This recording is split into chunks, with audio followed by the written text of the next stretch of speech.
And it's Ken Kraetzer for Sons of the American Legion Radio on the West Point Football Report. We're at Michie Stadium. The Black Knights just completed their Wednesday practice as they prepare to head to San Antonio, Texas on Friday to play Notre Dame. Yeah, that Notre Dame on Saturday at the Alamo-Dome in one of the Irish's Shamrock Series games. They do one each year in a different site around the country. Army actually participated in one of the first ones where they played at Yankee Stadium in the 2010 season, the bowl season, and an interesting game, certainly a beautiful night for the first football game at the new Yankee Stadium. And certainly Notre Dame having a tough season, 3-6, coming off a 1-point loss to Navy. And congratulations to the midshipmen on a terrific win in that rivalry, which they played every year for 90 years.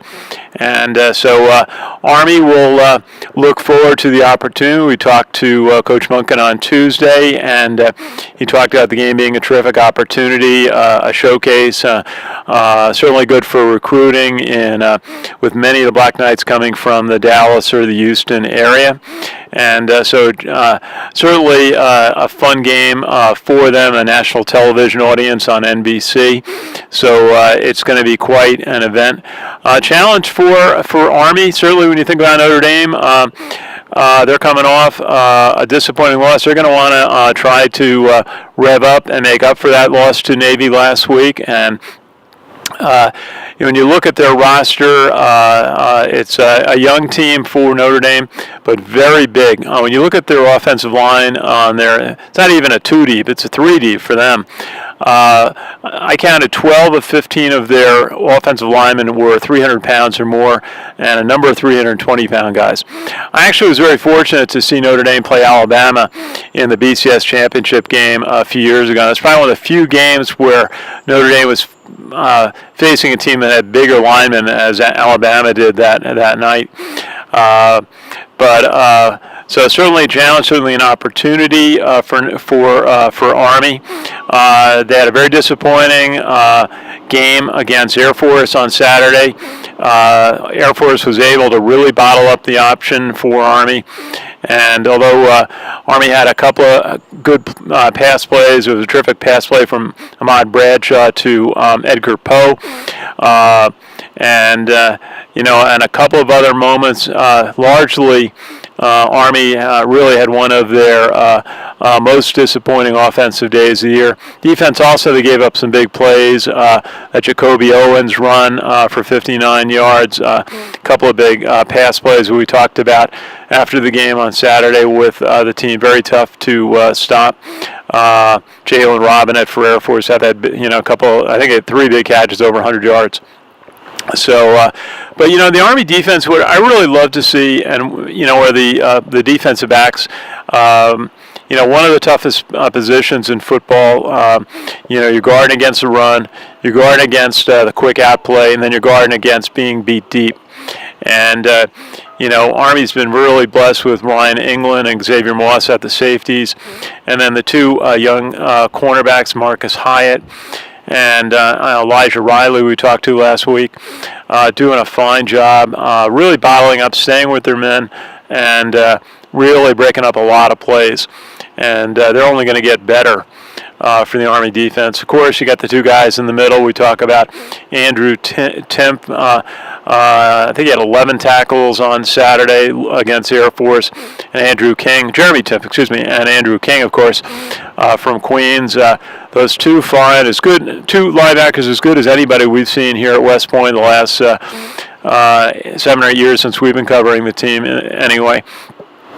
And defense is there. The offensive line's had a couple of changes. Mike Houghton, we'll see if he's back playing this week, but they've had consistency. They've had effectiveness for most of the season. You think the Temple game, Temple had a big defense, and Army was able to play well. So did Wake Forest.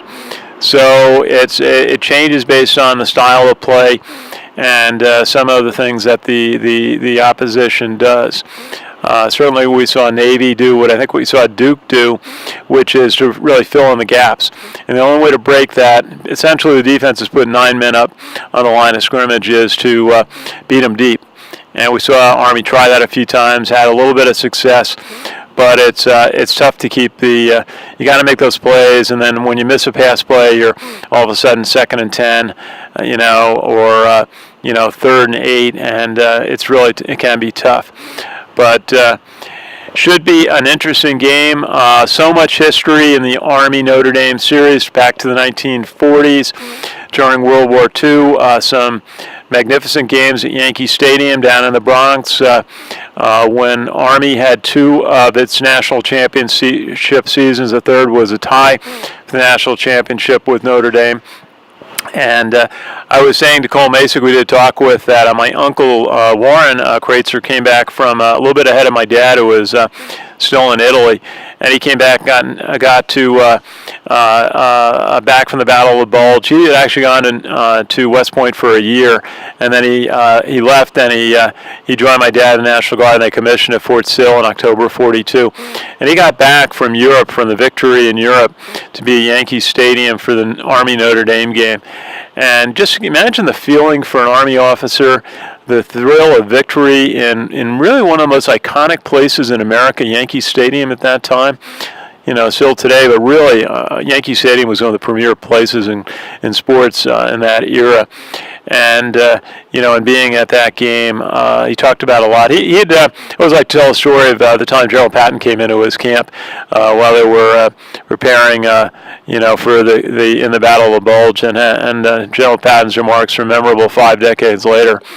I took my dad, who was a 20-year Army veteran, was in uniform when Pearl Harbor was attacked, and I took him to the famous Notre Dame game at the Meadowlands versus Army in the late 1990s. I think it was the 96 season. And that game, Notre Dame got out to a big lead, and Army made a ferocious comeback in the fourth quarter, got 3 touchdowns to trail by a point in that game with seconds to play. And they could have kicked an extra point to tie, but they decided, Coach Sutton at the time decided to go for a 2-point conversion. They said, Army, you go for victory. So they went for a 2-pointer, and the famous play where the Army running back ran at the flag, and he just about got to the flag. This is right below us, actually. We're in the upper deck in that corner, and it was right below us. And the Notre Dame safety came over and just knocked him out of bounds before he would have gone in for the what would have been a game-winning 2-point conversion.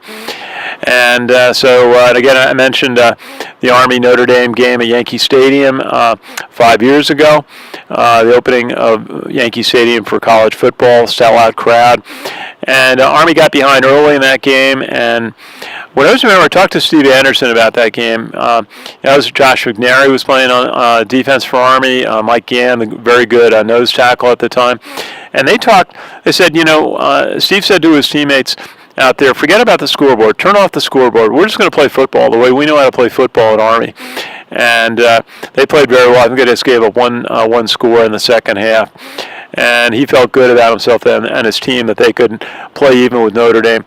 That was a game I'll never forget. Notre Dame threw a 365-pound left tackle at Army. It may have been a backup, but I thought that was a little bit much when Army's playing. I think Josh McNary at defensive end was about barely 240. And but that's what it is when you're Notre Dame and you can recruit the best players in college football across the country. And they've had a great program for just so long, and it's always fun to see them. But we're very pleased. We're going to have 2 representatives down in at the game. Colonel Sam Houston, who covered for us, got us some great pictures down at the Wake Forest game. And our friend Lieutenant Colonel retired Ryan Remley is going to be taking some photos, hopefully capture the post-game interviews for us. And Colonel Remley was the professor of military science at the University of Scranton. And we met actually when he served as an instructor at the Providence College ROTC department.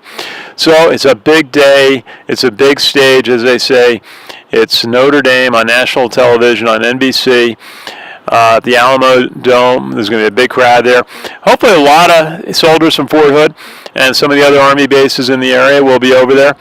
And we actually had a chance to talk with Major General John Thompson on Monday. He is now leading his portion of the U.S. 1st Cavalry Division, of which he is the overall commanding officer.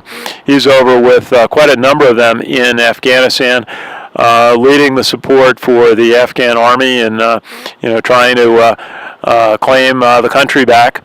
And as we see on the news every night. And the Army team will wear the sticker of the 1st Cavalry Division on their helmets, and they'll have the flag as they run out onto the field. So we'll be remembering the great service of the 1st Cavalry Division. They have folks stationed in Korea, I understand. And it was fun to talk to General Thompson. He was telling me a little bit about the division. It started in kind of horseback image in the 1920s, but he said today they have more tanks and more personnel carriers and more of the heavy artillery than anybody. And as we said, we're glad they work for us, and we just want to say thank you for your service to all of our military members, especially our Army service members all across the world. Not just in Iraq, Afghanistan, we hear a little more about, but some other contested areas, some other struggling parts of the world. I think of places like Djibouti that we hear about soldiers going back and forth, Marines going there too quite often, and in Korea and other outposts where the U.S. Army is stationed to try to help the locals, the local communities, and in every way they can, and build democracy where they can, as we just exercised yesterday in the vote here in our country. So it's fun to be here at Michie Stadium. What a neat place. It always is nice just to walk around a little bit and see. It's such a pleasure, such an honor for everybody and our team at Sons of American Legion Radio to help tell the story of Army football and West Point. And we'll be follow along on our page, West Point Football Report. And then next week, Black Knights will have their final home game, Senior Day. I understand there'll be quite a nice Veterans Tribute at the game. They usually have the large field-size flag out at halftime. And if you go to our page, West Point Football Report, you can see the contact. We have an offer of $20 tickets to that game. Normally they're $45 or more for the game. And always a good idea to get parking. And also get to the game, get to U.S. Military Academy very early. You really want to be here by 10 o'clock to get through security, get parked, and get up here. Pre-game show starts at about 11:30. The West Point Band always does a great performance, playing Brave Old Army team and welcoming the visiting team, their theme, and then one of the regiments marches out on the field. And then if the weather permitting, there'll be a parachute jump, and then a very nice entrance welcome for the Army football team, and each of the Army seniors will be introduced with their family or their representative with them, and always a big day. And Morgan State, I'll tell you one quick story about them. We're having some fun tonight. Morgan State is a school down in Baltimore, and they were one of the first schools that had an ROTC program among the traditional African-American colleges in the late 1940s. And two individuals from the town I grew up in Pelham, New York, Eli Page Howard and Eugene Evans, had been Marines at the tail end of World War II and decided to enroll at Morgan State. And they enrolled in the ROTC program, but they also were mainstays on the football team. And Morgan State won the national championship in 1949 of the traditional African-American colleges as a league for them at the time. And we always say that Morgan State that year could have won the Rose Bowl, or played in at least. They were that competitive in that era. And sadly, Colonel Howard and Eli and Eugene Evans both went on to serve. I mean, that's a good part of it. The sad thing is Eugene Evans was killed leading a mission in Korea. And Colonel Howard, who was also serving in Korea and served in Europe and served at the Pentagon. We always say he had a career that was not so different from Colin Powell. and who knows where he would have been able, what heights he might have reached. But sadly, in a fierce battle in 1969 in Vietnam, his helicopter was shot down. And the battle was so fierce, it was days before forces could get to where his helicopter crashed. So we always remember him. And we actually give out our end-of-season award in honor of Eugene Evans and Colonel Eli Page Howard. And they were both players on a very, very good Morgan State team in the 1940s. And so just appreciate you letting me tell the story once again. So we'll wrap up. Army at Notre Dame in San Antonio at the Alamo Dome. I think it's a 3:30 start, and it should be lots of fun, and I think it's going to be an interesting outcome, closer than we might have expected earlier in the year. I think Army's going to have a very good showing, and so it should be fun. So for Sons of American Legion Radio and the West Point Football Report from Mikey Stadium at the United States Military Academy, this is Ken Kraetzer.